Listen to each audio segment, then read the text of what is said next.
when it was already gone. She'd flown down 3 weeks ago to stand in the pretty little church in town and say her goodbyes to her grandmother.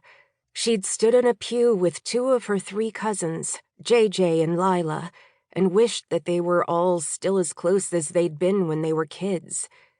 She could have used the sort of easy intimacy they'd all taken for granted back then, leaning on each other's shoulders, crowding together in a closet in Grandma's house, giggling through a game of sardines. That kind of closeness had seemed far away to her then, wearing stiff black clothes that fit wrong and that she knew she would hate forever and never wear again. Still, it had been good that they were there, if sad that no one had seen their youngest cousin Bella in far too long. Keira was the only child of problematic parents, so she'd always viewed her cousins as her sisters. They knew things about her no one else did, or ever would.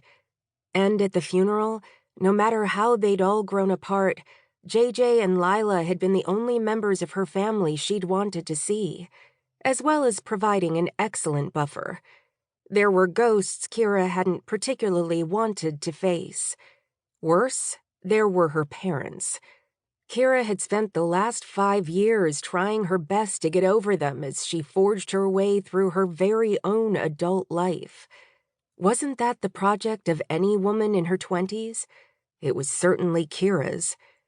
And it was a project that a season spent in Grandma June's beloved old farmhouse could only accelerate. Keira had parked her car where she always had, hating that she was the only one here now. All she could hear was the sound of the wind blustering about over the hills and around the eaves of the house. The air was still cold, holding on to winter and the snow-capped mountains in the distance, but there was a softness in it that Keira chose to think was hope. She breathed in deep, then let it out slow, imagining that could clean her, clear her from the inside out. She was ready to be new.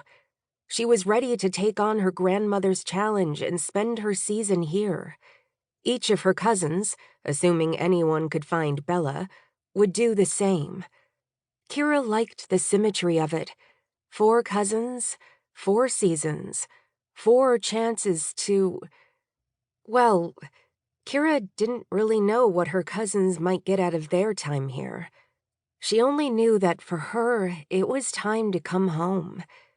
She couldn't go to any of the houses she'd grown up in because they'd changed hands so quickly, in line with her parents' roller coaster fortunes. And she certainly wouldn't use the word home to describe life with her parents. She'd spent as much time as she could with Grandma growing up, had left for college at 18, and had never slept under her parents' roof, assuming they even had a roof this week, again. Maybe it was better to say that Keira was ready to make her own home, at last. And this farmhouse was the closest thing she'd ever had. Keira tucked her hands in her jean pockets, glad she'd worn a warmer outer layer to ward off the chill as she started across the cold, muddy ground toward the front porch. She knew this walk, from the crunch of gravel beneath her feet to the creak of the gate and the picket fence that surrounded the house. She knew the uneven plank on the porch that caught at her bare feet every summer. She loved the enduring charm of every inch of the place, a little bit ramshackle and a little bit worn, but always welcoming. She found the key where it was always hidden under the mat. Grandma June had liked keys that looked like keys, and the one that opened the door looked like a proper antique.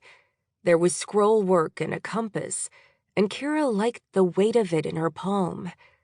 She fit the key in the lock, jiggling it to get the door open. "Do not cry," she ordered herself as she opened the door to step inside. Because she was forced to confront the fact that no matter how perfect and welcoming the house looked to her, no matter how familiar it smelled as she stood in the hall, her grandmother wasn't going to be here. There was no scent of anything baking in the kitchen the way there had been every time she'd come to visit. There wasn't the light Grandma June had brought to the place, even when...